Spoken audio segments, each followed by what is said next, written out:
Hi guys, welcome back to Solution Lab. On this channel, we provide you with every possible solution to a specific problem. Whether it's a quick fix or a detailed tutorial, we're here to help. So without any further delay or any further ado, let's jump right into the video.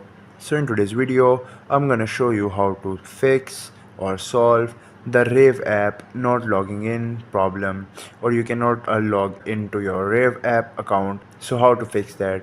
First thing first, refresh the Rave app once and for all, and after that click on the App Store or Play Store and search for Rave right here. Make sure that the app is updated. If not, update it first.